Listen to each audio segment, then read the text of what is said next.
Assalamualaikum warahmatullahi wabarakatuh. Perkenalkan nama saya Nadia Nur Fikri dengan NIM C1C01907. Di kesempatan kali ini saya akan menjelaskan tentang kerangka dasar penyusunan dan penyajian laporan keuangan syariah.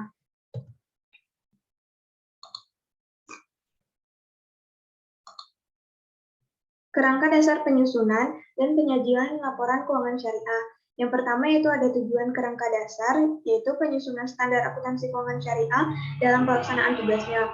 Kemudian penyusunan laporan keuangan untuk menanggulangi masalah akuntansi syariah yang belum diatur dalam standar akuntansi keuangan syariah. Kemudian auditor dalam memberikan pendapat mengenai apakah laporan keuangan disusun sesuai dengan prinsip akuntansi syariah yang berlaku umum atau tidak. Para pemakai laporan keuangan dalam menafsirkan informasi yang disajikan dalam laporan keuangan yang disusun sesuai dengan standar akuntansi keuangan syariah.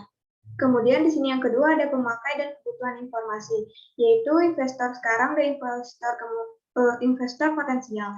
Kemudian pemilik dana KAR, yang ketiga pemilik dana syariah kontemporer, selanjutnya pemilik dana titipan, yang kelima pengawas syariah, karyawan, pemasok dana mitra usaha lainnya, pelanggan, pemerintah, serta lembaga-lembaganya, pembayar dan penerima zakat, dan masyarakat.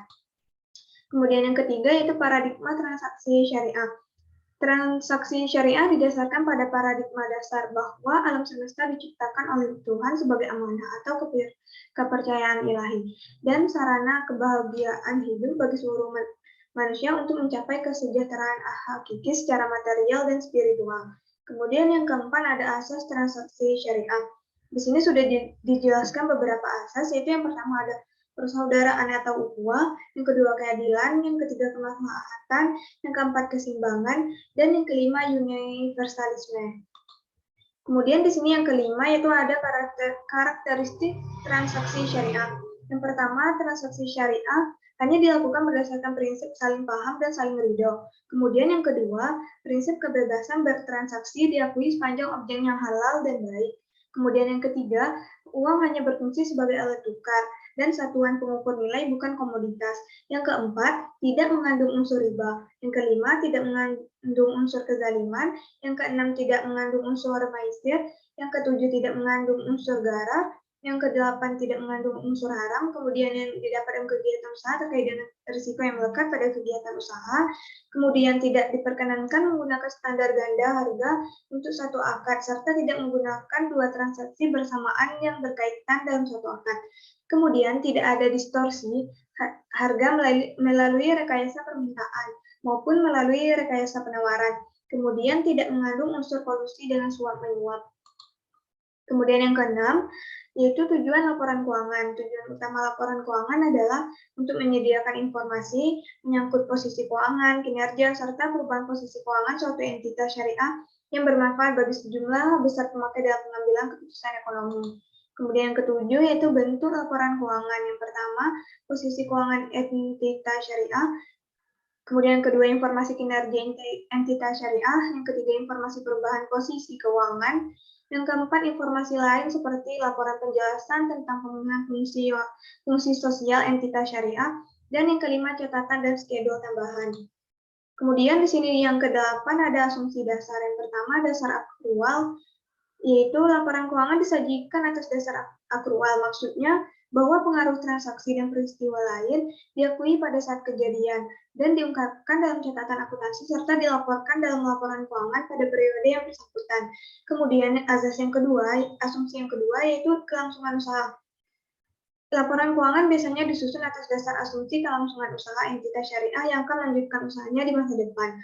Oleh karena itu, entitas syariah diasumsikan tidak bermaksud atau berkeinginan melikuidasi atau mengurangi secara material skala usahanya. Kemudian yang kesembilan, karakteristik kualitatif laporan keuangan. Yang pertama yaitu dapat dipahami, yang kedua relevan, yang ketiga keandalan, dan yang keempat dapat diperbandingkan. Kemudian ke-10, kendala informasi relevan dan andal. Yang pertama, yaitu tepat waktu. Jika terdapat penundaan yang tidak semestinya dalam pelaporan, maka informasi yang dihasilkan akan kehilangan relevansinya. Kemudian yang kedua, keseimbangan antara biaya dan manfaat. Keseimbangan antara biaya dan manfaat lebih merupakan suatu kendala yang dapat terjadi dari suatu karakteristik kualitatif. Kemudian yang ke-11, unsur laporan keuangan. Yang pertama, komponen laporan keuangan yang mencerminkan kegiatan komersial. Kemudian komponen laporan keuangan yang mencerminkan kegiatan sosial. Dan yang ketiga, komponen laporan keuangan lainnya yang mencerminkan kegiatan dan tanggung jawab khusus entitas syariah. Kemudian yang ke-12 yaitu pengukuran unsur laporan keuangan. Yang pertama yaitu ada biaya historis, yang kedua biaya kini, yang ketiga nilai realisasi. Yang ke-13 laporan keuangan entitas syariah berdasarkan PSA ke-101 revisi tahun 2016. Yaitu yang pertama laporan posisi keuangan pada akhir periode. Yang kedua laporan laba rugi dan penghasilan komprehensif lain selama periode, dan selanjutnya sampai yang ke-9-nya.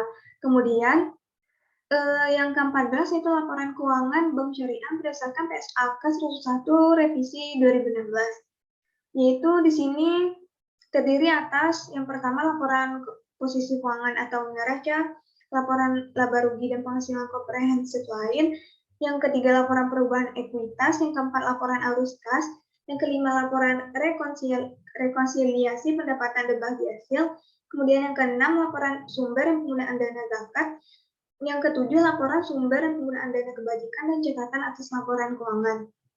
Baiklah, itulah yang dapat saya sampaikan pada materi kali ini. Lebih dan kurang saya mohon maaf. Assalamualaikum warahmatullahi wabarakatuh.